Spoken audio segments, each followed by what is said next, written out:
What's something that no other tuner shops have done that you would consider making? I saw this question.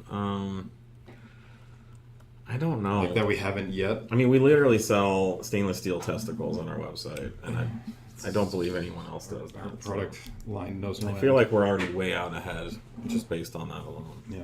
I mean, we in general, if we don't have it and we have a need for it, we will build it. I mean, that's our entire software effort has been from the ground up built because nothing existed that did what we wanted to do.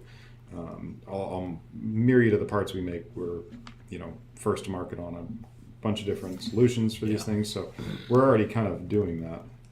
Well, that's a really good point. And if you, I don't know, it's hard for me to talk about this because I sound kind of like a self-angride and how do you say that? Self-aggrandizing. I know how to write it, but I never say it. Not sure where you're going. I just sound like a self, like a delusional self promoting, whatever. But like in the year 2000, when I started doing 034 stuff, none of this stuff was available. I mean, APR hadn't started yet. There was literally like Two Bennett had started doing some stuff for like A bunch of OEM swap around stuff, yeah.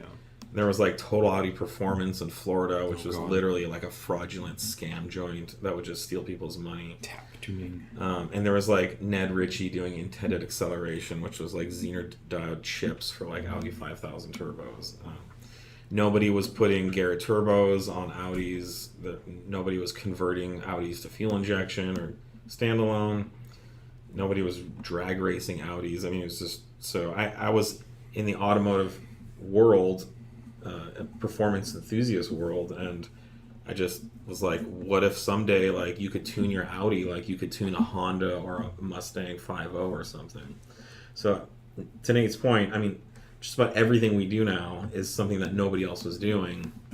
And now you look at this whole industry that's come up as a result. They're all doing the stuff that I and we started doing in the early 2000s. So I know that, I don't know, maybe someday, there'll be like a industry award for someone who innovated it, but it's probably not going to happen. So I'll just have to sound crazy when I talk about this stuff. But yeah, no, just about everything you see here, this being able to tune your Audi and double the horsepower and modify every part of the car, that's new. And it can be simple little stuff, like, I mean, inserts and stuff. Like, we kind of pioneered all of that market, and it's been, duplicated and replicated and altered and various materials here and there. But in 1998, if you had a C4 S4 and you wanted to modify it, you would go to Joe Hoppen Motorsport and they'd sell you a bunch of RS2 stuff. That was it. And on the early days of the Audi forums, I would go on there and I would say, how come nobody's running a Garrett turbo? Like, they don't fit. Only KKK turbos work on Audis. Like, right. Some magical thing about how the only turbo that would work is a Borg Warner, RS2 turbo. That was the only thing. So, pretty sure I was one of the first people to ever put like a Garrett T3 T4 on an Audi, and it was awesome. Like a Turns out $500 turbo. Physics still worked across multiple turbo brands. Yeah, certainly. There have been a few like private people that put standalones. Like there was one early guy. He put a Wolf EMS, which was like a four cylinder, and so I watched him and read what he did.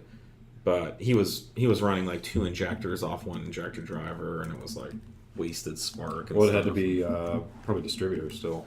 It was just event based. No, he had to keep the distributor for sure. So,